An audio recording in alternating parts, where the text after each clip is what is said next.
Good morning. My name is Charlie Hoke. My pronouns are he, him, and I have the joy of serving on your Board of Trustees, and it's my pleasure to welcome you here this morning with all its warmth. If you are here for the first time, thank you for joining us. We look forward to getting to know you. We invite everyone present in the sanctuary today to join in our in-person community time immediately following the service. We hold up justice as one of our core values. We work to be diverse, multicultural, beloved communities where all thrive. We covenant to dismantle racisms and all forms of systemic oppression. We support the use of inclusive, democratic processes to make decisions within our congregation, our association, and our society at large. Tomorrow is the Martin Luther King Day, and all are invited to Community Renewal Society's Martin Luther King Assembly, entitled The People's Inauguration. The Sounds of Freedom is at the Hyatt Regency McCormick Place in Chicago. Details in the e-beacon and on our website. For the next 2 Sundays, the Immigration and Justice team will be holding a winter flash drive for migrants. We are looking for donations of gently used sheets, blankets, quilts, towels, suitcases with wheels, and coats. We are so glad that you are with us here today.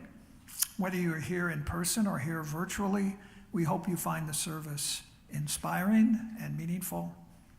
I invite those of you here to greet one another.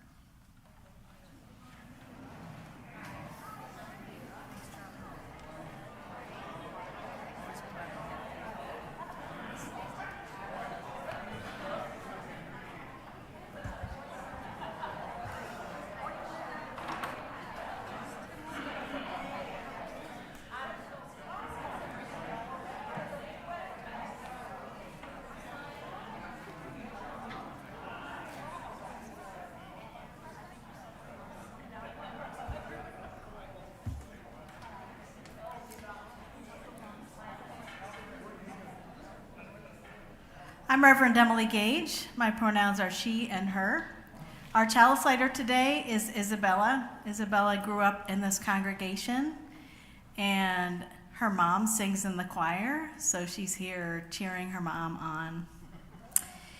Please join with me in the words of our chalice lighting. We are Unitarian Universalists. This is the church of the open minds, the loving hearts, and the helping hands. We take care of the planet Earth and each other.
Good morning. My name is Madonna Thielen, and I'm your worship assistant for today.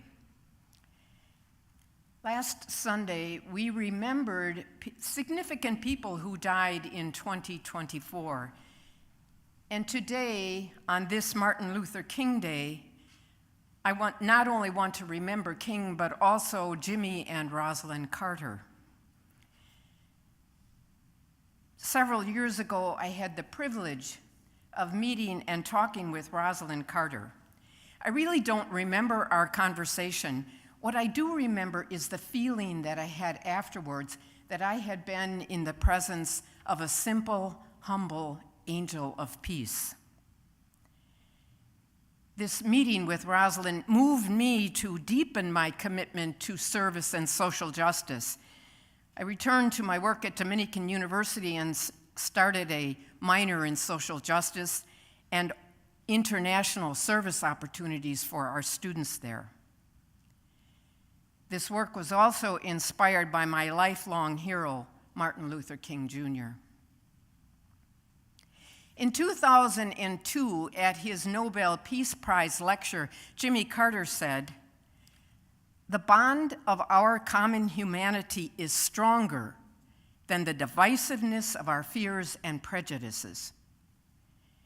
God gives us the capacity for choice. We can choose to alleviate suffering. We can choose to work together for peace. We can make these changes, and we must." What fitting words to honor the legacy of Martin Luther King Jr. today. And what inspiring words to inspire us, to motivate us to answer, as Martin Luther King said, life's most persistent and urgent question, which is, what are you doing for others? Jimmy, Rosalynn, and Martin, their lives were stunning examples of service which contributed to the healing of the world and the alleviation of suffering. They all knew what it meant to keep going, to keep believing in hope despite the slow progress of change. As we remember the Carters and Martin Luther King Jr. today, we are invited to keep hope alive through our service to alleviate the suffering of the world. Let us keep hope alive by taking the initiative to stop violence and be peacemakers. Let us keep hope alive through believing that a change is going to come. We can choose to work together for peace. We can make these changes, and we must.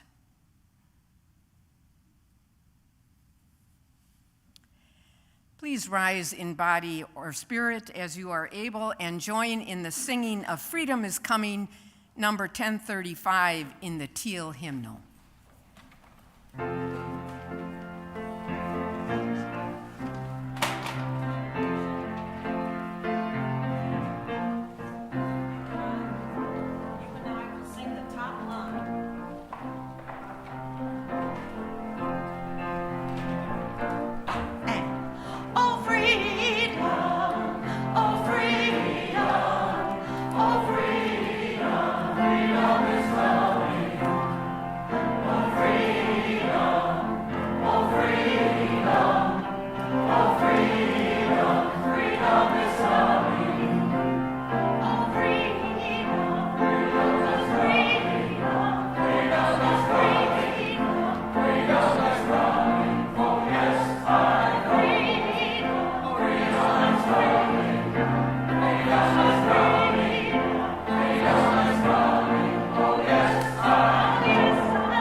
remain standing while we say our covenant together.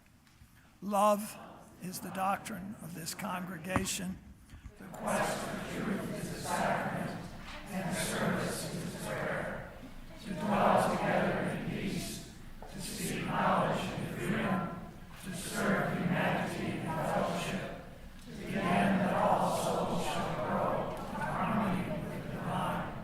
Thus we covenant with each other and with God.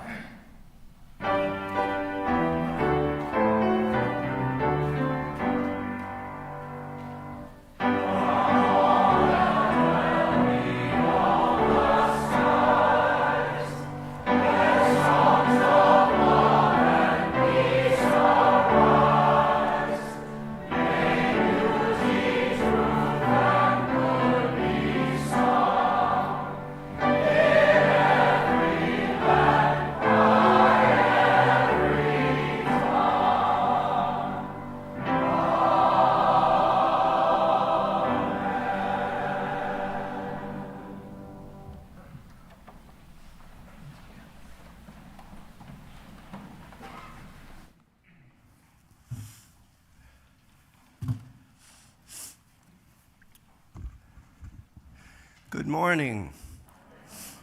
My name is Jeff Rupus. I serve on your spiritual care team. Love is the doctrine of this congregation, and the sharing of joys and sorrows is one of the ways we manifest that love. Those who wish to have their joys and sorrows announced at the service can enter them in the binder just outside the sanctuary, or can email them to spiritualcare@unitytemple.org. If you'd like to talk to someone about what's on your heart, you're invited to contact the spiritual care team. We are here to sit with you and share your joys and lend a compassionate ear during times of challenge. Here are the joys and sorrows we share this week. John Tandrich had a fall and hurt his hip. He was taken to the emergency room. He's back home, he's fine. He has a sore hip, but it's not broken. And this is a very sad sorrow. We are heartbroken to share that Persephone Hartrick, the daughter of Laura and Nate Hartrick, and sister of Simon Hartrick, died this week at age 18. Please hold the family in your hearts. We will have a memorial service next Saturday at Unity Temple. We know that there are those here who hold joys and sorrows in their hearts.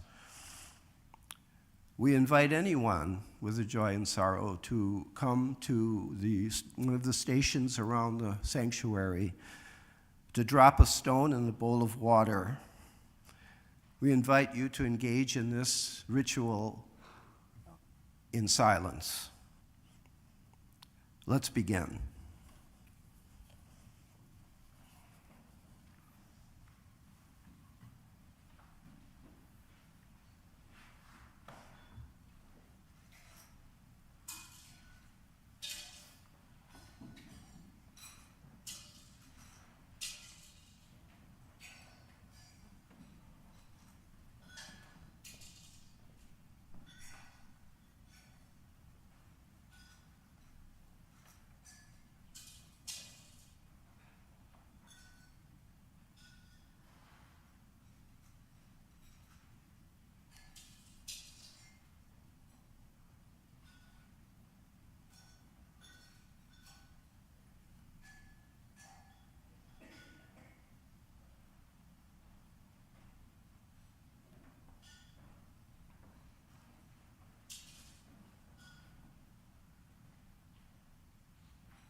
we bring this time of meditation to a close with this thought from Julian Jamaica Sota.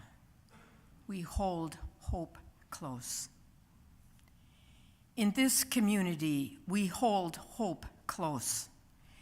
We don't always know what comes next, but that cannot dissuade us. We don't always know just what to do, but that will not mean that we are lost in the wilderness. We rely on the certainty beneath the foundation of our values and ethics.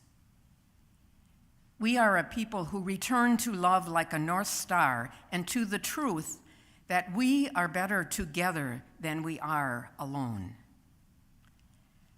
Our hope does not live in some glimmer of an indistinct future. Rather, we know the way to the world of which we dream. We know this requires one right action after another, and we know that one day we will arrive home holding hope close. Let it be so.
If you are somebody who likes to come close, when you're listening to a story, I invite you to come and sit down on the floor near me.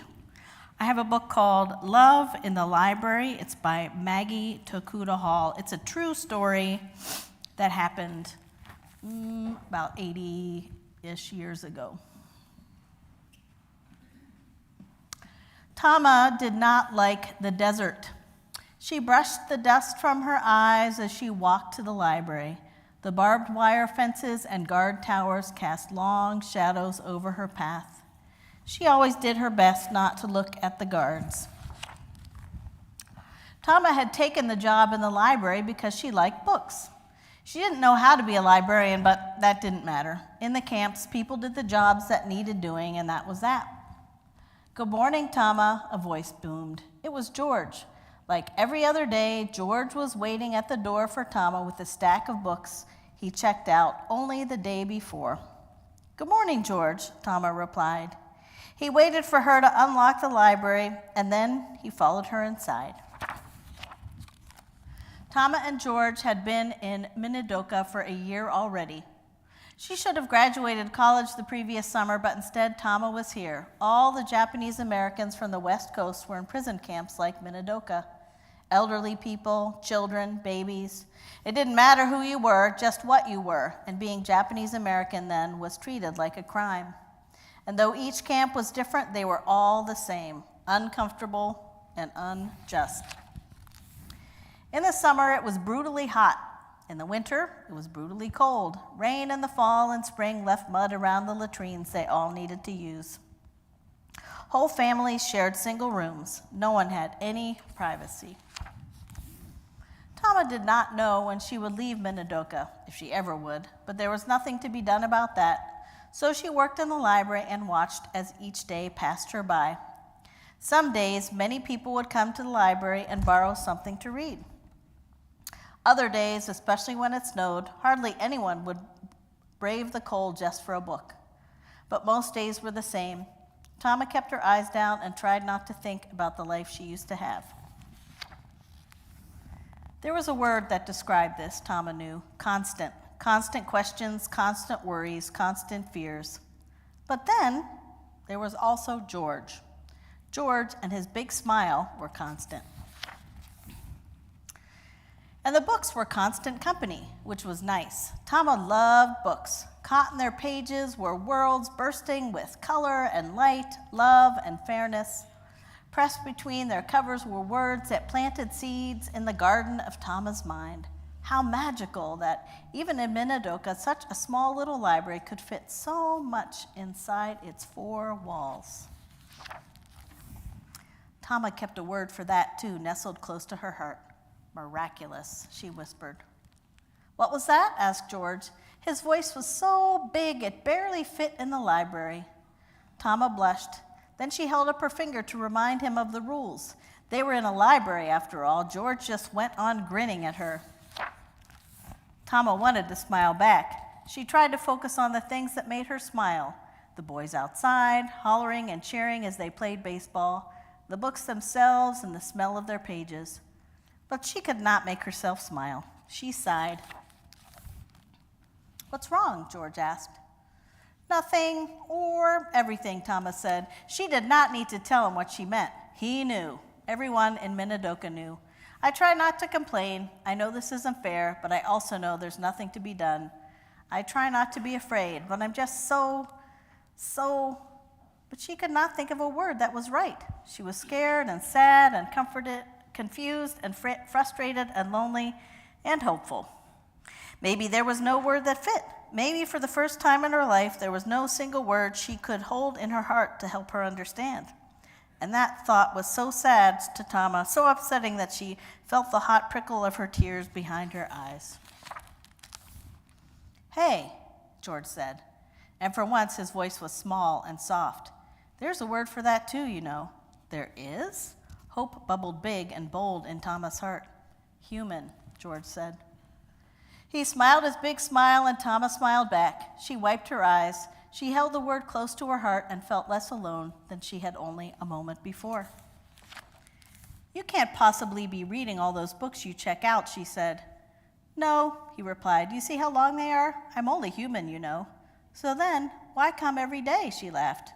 But George was not laughing. And then for the first time, she saw him. She really saw George and saw what he held close to his heart. It was her, Tama. They were married, Tama and George, and their first son was born in Minidoka. They hoped for the best. Their love for the family they made was constant, even if the injustice their family was created within was constant too. To fall in love is already a gift, but to fall in love in a place like Minidoka, a place built to make people feel like they weren't human, that was miraculous. That was humans doing what humans do best. The miracle is in us, Tama wrote in her journal, as long as we believe in change, in beauty, and hope. That miracle is hard to find sometimes, but it is in all of us. The end. And here's a picture of Tama and George in real life. All right, sending off to Unity House.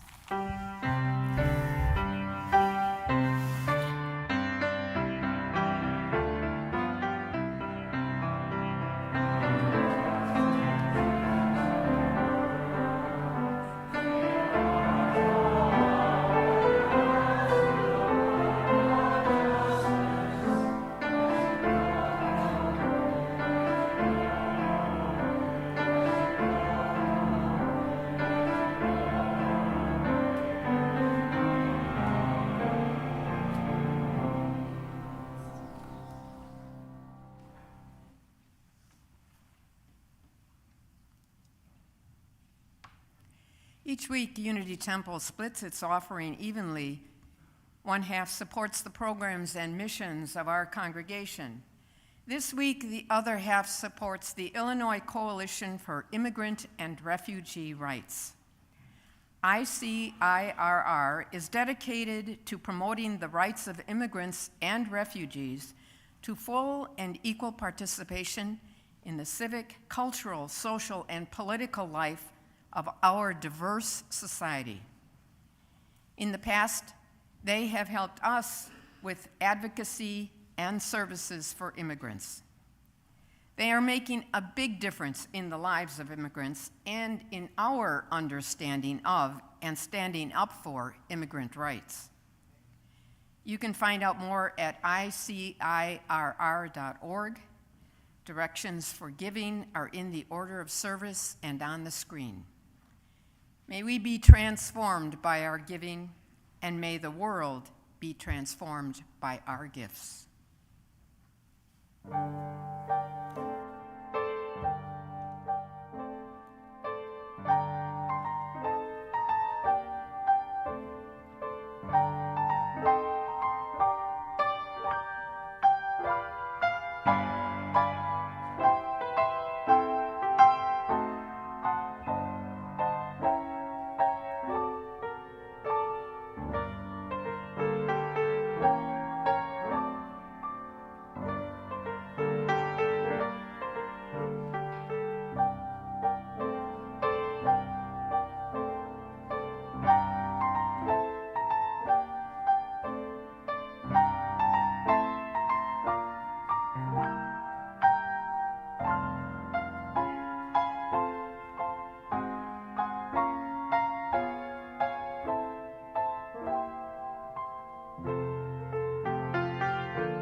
I have two readings this morning.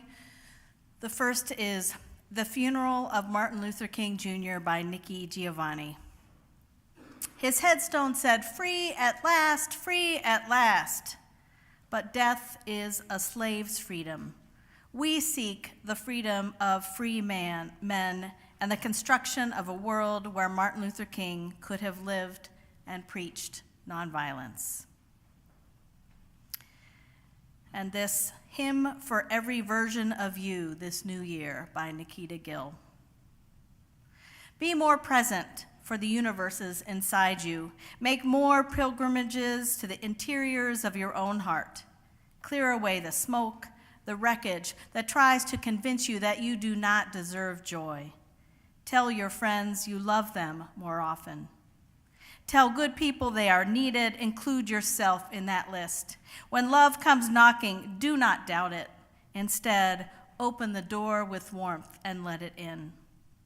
When grief claws at your window, don't ignore it. Instead, hold it close and let it stay as long as it needs. Do not let the lamp of hope dim in the chaos that descends. May peace know you by name. May you be greeted by birdsong often. May hope curl up like a well-loved dog at the end of your bed every night. And when the ruins of your past call your name, remember the monuments of courage you built in their place.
I've been running ever since.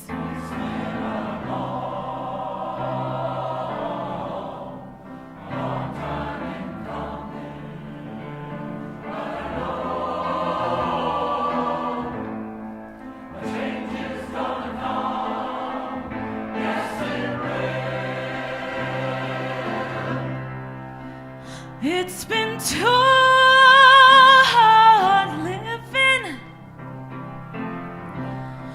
but I'm afraid to die, 'cause I don't know what's out there beyond the sky.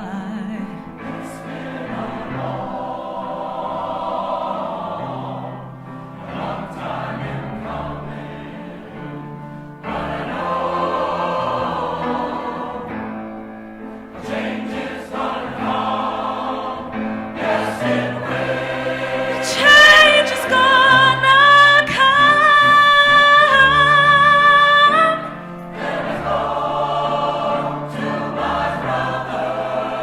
To my brother, brother.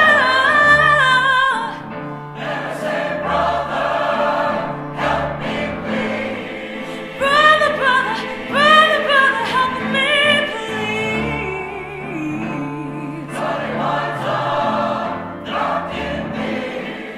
Knocking me back down.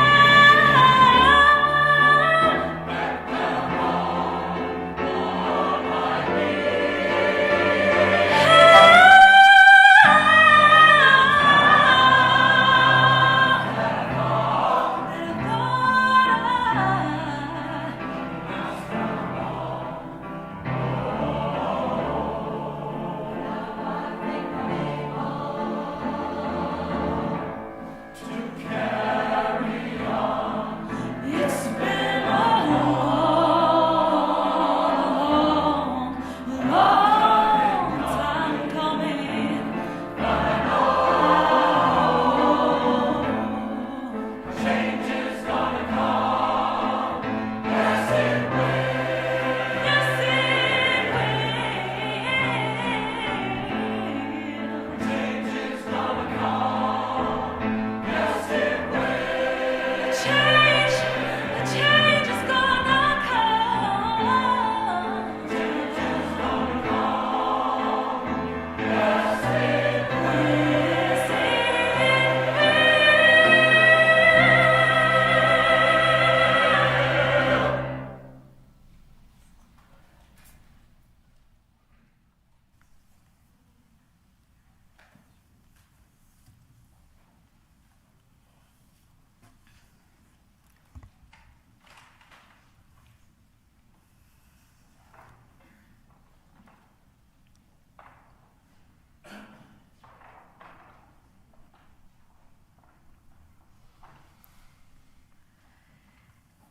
It feels like an understatement to say that there is a lot going on in the world right now. I suppose it has always been thus, but I think maybe the sheer amount of information we have access to and the extremes of many, if not most, news stories make it seem even more so. It is a lot, and it can feel like a lot both figuratively and physically speaking. I find that I have also been walking a weird balancing act between wanting to find new news sources, not wanting to take in a lot of very difficult news, and also wanting to be informed. Perhaps you can relate. I'm cultivating my ability to know when I've had enough and need to take a break. Years ago, and I remember only that we were worshiping at United Lutheran at the time, some horrible event happened and I felt myself just gutted. And then after a while, I dug down deep in my soul, and what I found there was this: despair is not an option. Despair is not an option. I'm not saying that is what you have deep inside. I'm not saying I don't despair ever. I just mean that for me, I cannot and will not stay there. Since then, every once in a while, for such times as these, it is a short story I tell myself. Despair is not an option. It helps me anyway to know that that sentence, that knowledge, that feeling is still there. I suppose technically that one sentence is not a story, except for me, it reminds me of the context and the experience and the realization all summed up in one sentence. I wonder what stories you are leaning on or holding on to or questioning these days. Adrienne Marie Brown writes, storytelling is a way to give someone an experience they haven't had yet, or maybe didn't even know was possible. I spent a good deal of time over winter break listening to stories. I had some rest time, and I knew I needed to fill my spirit and soul. I caught up on a bunch of sermons that had been given at the Festival of Preaching that I had attended virtually. I had signed up in part because the scholar A.J. Levine was speaking. She was my favorite religion professor in college, and she taught me to love Bible stories. Or perhaps more importantly, she taught me to interpret them with a feminist lens. Levine is Jewish, but her main area of scholarship is Christian texts, and she spoke about some of the stories about Jesus and how they can be used in a way that is not harmful. She is hilarious and brilliant. At one point she said, "I was put on the earth to keep the Bible from harming people." I love that so much. It's a call of possibility, new ways of seeing old stories, and it's a call of universal love. One of the other preachers ended her sermon with a quote from the last sermon of St. David, who is patron saint of Wales. Here's what he said: "All that is required of us is be joyful, keep the faith, do the little things well. Be joyful, keep the faith, do the little things well." When I heard these words, I wondered to myself, is this a good story to be telling myself in the days and weeks to come? I'm going to try it on and see. I also spent time over the holidays doing puzzles. To be fair, we always have a jigsaw puzzle going at our house. We find it to be a very satisfying and stress-reducing concrete activity. And I realize that with each puzzle, I tell myself a story over and over again. There's always a moment, or sometimes several moments, when I look at all the puzzle pieces and I think, oh no, this makes no sense. Are we going to be able to do this puzzle? And every time I start out sorting, matching up pieces one by one, piece by piece, and I think, oh yeah, I got this. One piece at a time, one color at a time, one area at a time. The story of each puzzle is a reminder. Maybe things don't make sense at first. Maybe things feel overwhelming. So let's start with the thing we know we can do, and that will get us to the next thing we know how to do, and so on, until you reach your goal, and then move on to the next one. These are just a few of the stories I have noticed in the past weeks or so, the ones that have felt helpful to me as I navigate these chaotic and uncertain days in our world. For at least a month now, there's been several threads amongst the UU ministerial colleagues about what people were planning on preaching on this Sunday before Martin Luther King / Inauguration Day. There was, of course, an unexpressed desire to find the perfect thing to say for this moment. It's just that no one knows what that is. Yesterday morning, I tuned into Julia Louis-Dreyfus's podcast, Wiser Than Me, the episode in which she talked to Annie Lamott. And I chose that one because I always love listening to Annie Lamott. And Lamott told this story about when her mother was aging and had Alzheimer's and her behavior was unpredictable, and Annie and her siblings were trying to decide how best to help her, but they were worried. They kept saying, like, we don't know this, and we don't know if that, and we don't know when. They said in a million different ways to the nurse. And the nurse replied ever so gently, "How could you know?" So often we find ourselves in situations that we never expected to be in. And we think we should know what to do, and we just don't. Sometimes there are others who do lend wisdom, or in the absence of wisdom, lend company. Either one or both will help us along, at least a little. I realized this week that I have been singing the song "We Shall Overcome" for decades. I believe I learned it in first grade. In the early 70s, it felt like we were pretty close from my 6-year-old white perspective to reaching that day of overcoming, especially in my integrated elementary school. In some ways, it feels closer now. Certainly some progress has been made, but mostly it does not. And admittedly, I'm slightly wiser now than I was at age 6. When I thought of that, I thought of John Lewis, the former congressman who started out fighting for civil rights when he was a student in 1960, and how many years he was engaged in the struggle for human rights. He said, "Do not get lost in a sea of despair. Be hopeful, be optimistic. Our struggle is not the struggle of a day, a week, a month, or a year.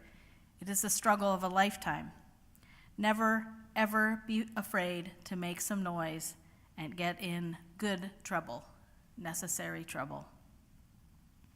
If anyone got in trouble for a lifetime, it was him. I have a signed campaign poster hanging in my home office, and it's a story that reminds me of what is possible. Because of my elementary school experience, the Reverend Dr. Martin Luther King Jr. loomed large in my understanding of the world from my earliest years.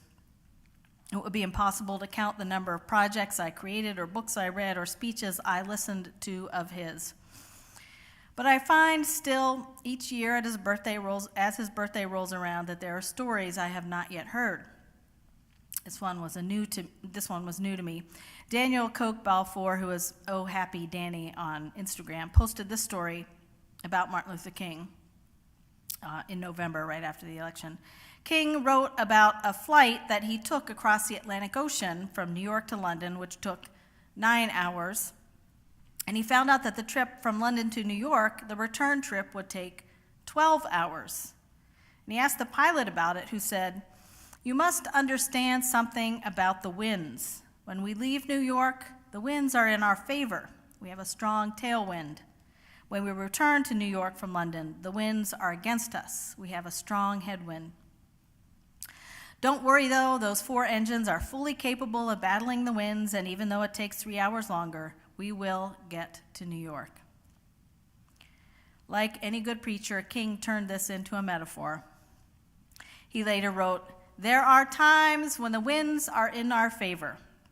Moments of joy, moments of great triumph, moments of fulfillment. But there are times when the winds are against us. Times when strong headwinds of disappointment and sorrow beat unrelentingly upon our lives." He continued, "We must decide whether we will allow the winds to overwhelm us or whether we will journey across life's mighty Atlantic with our inner spiritual engines equipped to go in spite of the winds." We can do it. It's just going to take a little longer than we thought. When I'm trying to get a perspective on current events, I often turn to history. I look to people like John Lewis and Martin Luther King. What stories from then can help us today? It's one of the reasons I shared Love in the Library, the true story of the Thomas and George who met during World War II when they were imprisoned in the United States because they were Japanese Americans. It's a horrific reminder of the kinds of things our country has done, and this particular story is also a reminder of something else. Maggie Takuta Hall writes, "Their love for the family they made was constant, even if the injustice their family was created within was constant too. To fall in love is already a gift, but to fall in love in a place like Minidoka, a place built to make people feel like they weren't human, that was miraculous. That was humans doing what humans do best. The miracle is in us," Tama wrote in her journal, "as long as we believe in change, in beauty, in hope." And if we're speaking of humans doing what humans do best, That was Jimmy Carter. I sat down to catch a bit of his funeral, and I couldn't tear myself away. There's a man who never gave up on doing the right thing, and for whom it probably never occurred to him not to do the right thing. I appreciated learning about his friendship with President Gerald Ford and how deeply they connected even when they were from different political parties. I loved that they had two country stars sing John Lennon's Imagine in the National Cathedral, even as they celebrated Jimmy's Southern Baptist religion. But what I loved best was the tribute from his grandson, Jason Carter. And Jason said his grandfather's story was a love story about love for his fellow humans and about living out the commandment to love your neighbor as yourself. And he talked about his grandfather's work to bring cases of guinea worm disease from 3.5 million cases in humans every year to 14. This is what's so stunning about that. As Jason Carter noted, this disease is not eliminated with medicine. It's eliminated by neighbors talking to neighbors about how to collect water in the poorest and most marginalized villages in the world. And those neighbors truly were my grandfather's partners for the past 40 years and have demonstrated their own power to change the world. When Jimmy Carter saw a tiny 600-person village that everybody else thinks of as poor, he recognized it. That's where he was from. That's who he was. He saw it as a place to find partnership and power and a place to carry out that commandment to love your neighbor as yourself. Essentially, he eradicated a disease with love and respect. He waged peace with love and respect. He led this nation with love and respect. Yet another story that tells us what is possible. I did not know that story. Adrienne Marie Brown writes, storytelling is a way to give someone an experience they haven't had yet, or maybe didn't even know was possible. It feels like an understatement to say that there is a lot going on in the world right now. Everything indicates that we are going to be in for a bumpy ride in the next days and weeks and months. We will need all of the stories of the possible we can find to sustain us, to guide us, to keep us going. For me, I remember that deep, deep down, I know despair is not an option. I find joy in puzzles and podcasts and guinea worm eradication and civil rights heroes, to name a few. They say that ministers have more or less one sermon that they preach over and over again. I've often thought mine is, be who you are. And then later it was, be who you are and help dismantle all that stuff that gets in the way of people being who they are. All of that still stands. But also, now I realize I want each and every one of us to know this too. You are loved, deeply, fully, and for all of who you are. The miracle is in each of us. May we be joyful, keep the faith, and do the little things well.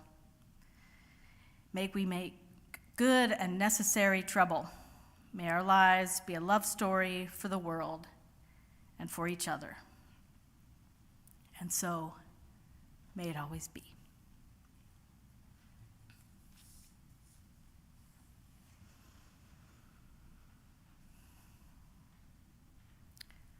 I invite you to rise and body your spirit. We're going to sing hymn number 368. It's in the Gray Hymn Book, and you might find it helpful to look at that.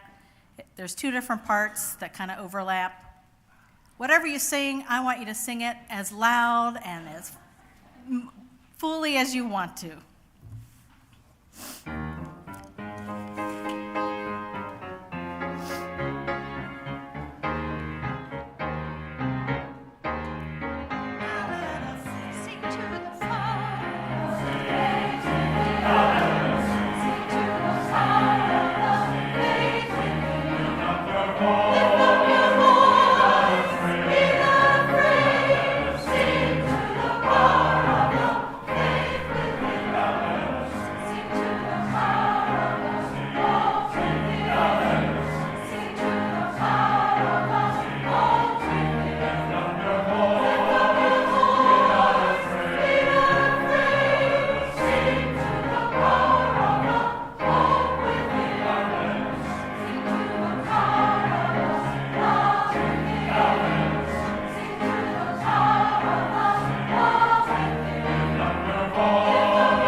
These words are from my friend Wayne Arneson. Take courage, friends. The way is often hard, the path is never clear, and the stakes are very high. Take courage, for deep down there is another truth. You are not alone. Please join with me in the words of our chalice extinguishing. Carry the flame of peace and love until we meet again.